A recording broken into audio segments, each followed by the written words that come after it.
Hello and welcome.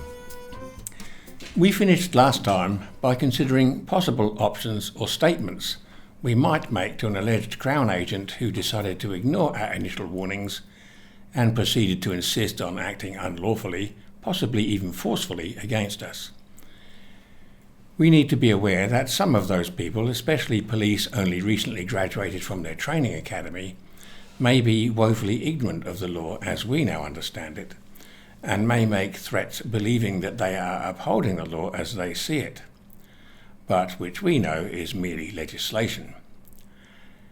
In such situations, the more breadth and depth we have to our knowledge, the more likely it will be that we can remain calm and persuade such officers to seek advice from a senior fellow.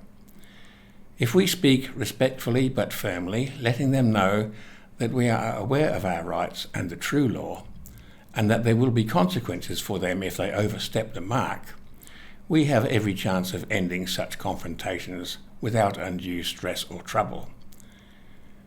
We should be able to quote the caution card.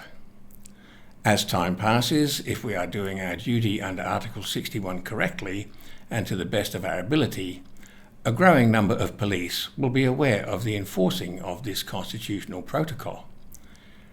I recently saw a short video from Canada, where a traffic cop approached a lady in her car and told her that his partner was going to issue her with a ticket for a seatbelt violation.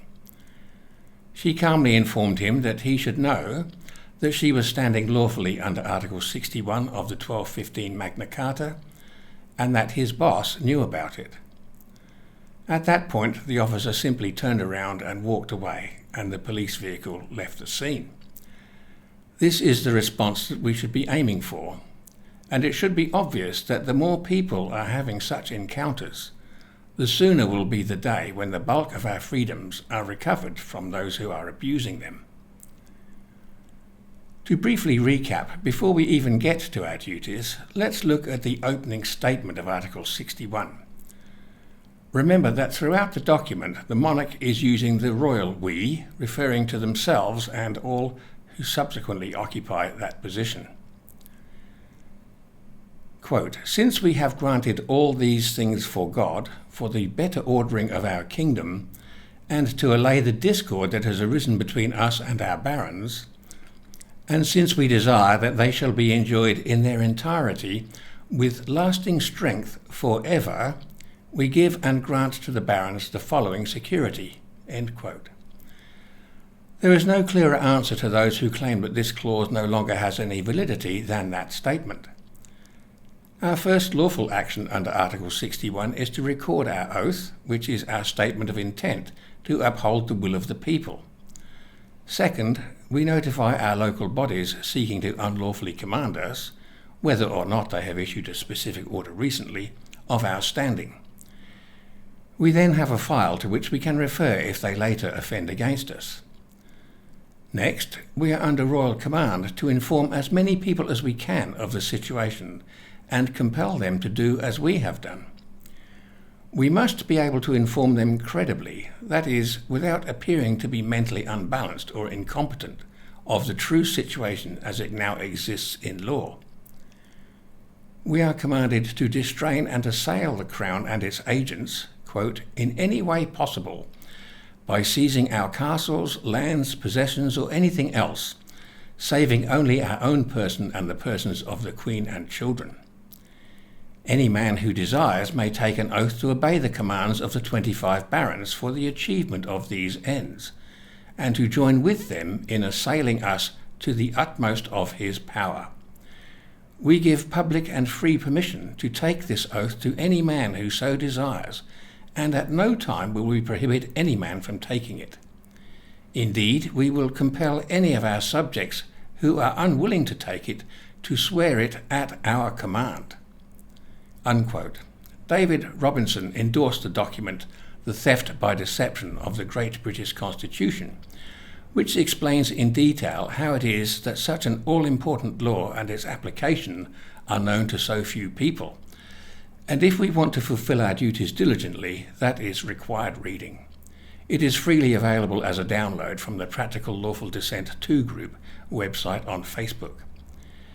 It is understandable, given that almost all the population desire only to live in quiet peace with their families or pursue their own ends by gainful employment and enjoying what hobbies, pastimes and pleasures they can afford, that the study of the law and legalities is considered too dry and dusty a pursuit for most. The legalese aspects of it are so complex and the bodies of legislation so vast that there is no one who would have a full understanding of every aspect of it.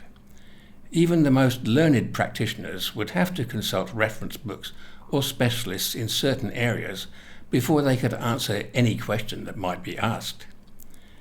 However, there are certain things that we must know if we are to preserve our own freedom and that of our descendants.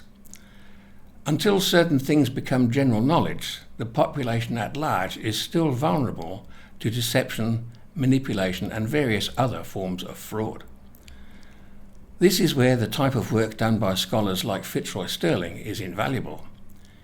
We're going to look at just one of the dozens of similar presentations by him recently with Carl Liebold on the NUN2K, that's NUNN2K channel on YouTube.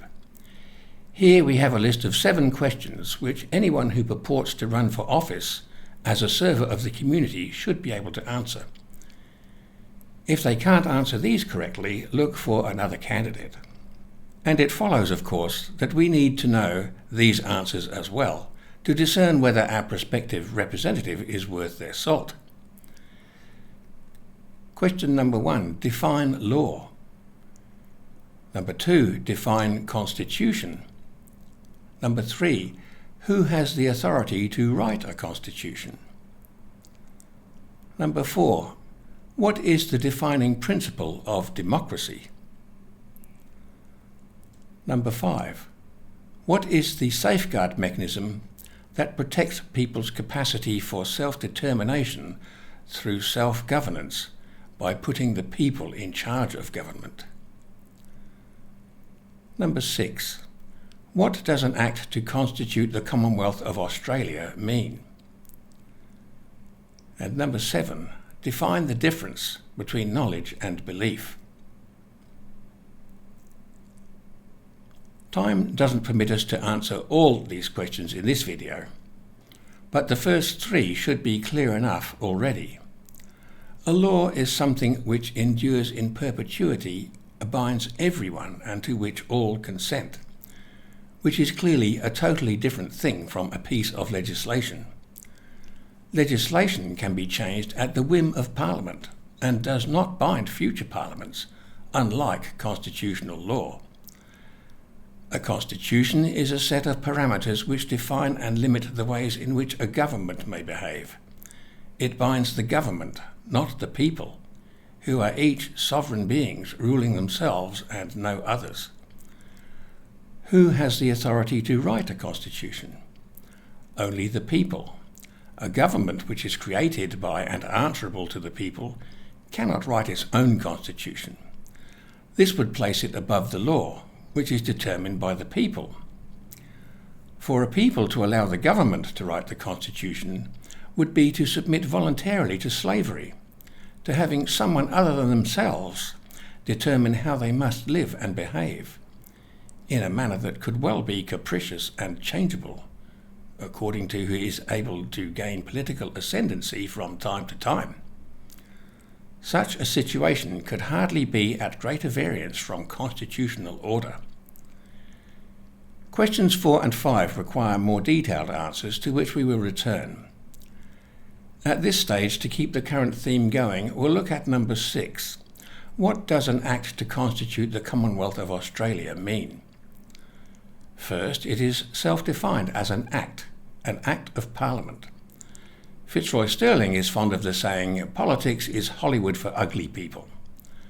Politics is a pantomime, with people strutting and declaiming, flaunting their egos and spending much more time trying to score debating points against their opponents than they do safeguarding the freedoms or prosperity of those they claim to be serving. Frequently, legislation is enacted which doesn't even have majority, let alone unanimous community support. And almost invariably, as mentioned before, it contravenes common law and does verifiable harm. In Australia, there are very few people who realise that the Commonwealth of Australia Constitution Act 1900, a product of the British Parliament, is therefore invalid and has been ever since before it was gazetted. It's already been mentioned that it was submitted to Queen Victoria after several constitutional conventions. It was returned to Australia with over 70 alterations which were not approved by the Australian public, who were then deceived into voting for it without being educated as to how constitutions legitimately originate. But it fails the test of being representative of common law tenets, and even permits such absurdities as allowing the Parliament to appoint and change such courts as it may decide, making Parliament the supreme arbiter of how legislation is interpreted and enforced. The 1900 Act in section 71, quote, invests judicial power in a federal Supreme Court to be called the High Court of Australia, and in such other federal courts as the Parliament creates, and in such other courts as it invests with federal jurisdiction. The High Court shall consist of a Chief Justice and so many justices, not less than 2, as Parliament decides, end quote. It should be obvious that this situation is fraught with danger, as the people are made wholly subservient to whichever geniuses of rhetoric may gain control of the Parliament, which they do by repeatedly uttering words and phrases which trigger in the minds of the voters such concepts as are bandied about as being desirable or basic to democracy, but which are just sophistries and traps for the unwary. The hideous abuses of parliamentary power over the past 2 years bring these constitutional anomalies into the full limelight of political theatre. The situation is no better for the British population. The famous and much touted Bill of Rights of 1689 was also a fraud, whereby the Parliament arrogantly asserted to itself the supreme authority, amongst other things treasonously legislating the power of the monarch to withhold the royal assent out of existence. This was the last time, incidentally, that Article 61 was invoked, and the royal assent remains in effect to this day. It was Queen Elizabeth II's refusal to deny royal assent to the bill for the Treaty of Nice which caused the current situation. The most infamous act of the Bill of Rights was to remove the power to hold common law trials by jury, thereby saddling the people with unlawful courts staffed and operated by magistrates and judges which were appointed and obviously paid by the Crown. No prizes for guessing where the loyalties of such employees might lie. It is with a sense of profound relief that those who have some understanding of the true principles of constitutional law now recognise the security offered by Article 61 of the oldest and most supreme constitution yet devised, bringing Australians once more under the protection of the British Constitution, which nevertheless still requires stout-hearted defence by courageous people everywhere.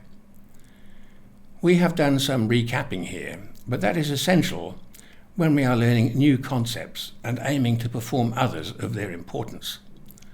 Only geniuses can be expected to take in everything in one hearing. We will return to the unanswered questions on our list in the next video, when we will expand on the knowledge that we need to get across if we are to succeed in our aim of compelling others to join with us in standing against treason. Like toddlers, we have found that we can stand up and even take our first few steps.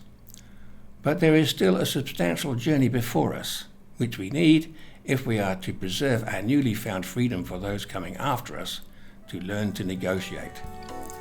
Thank you for watching.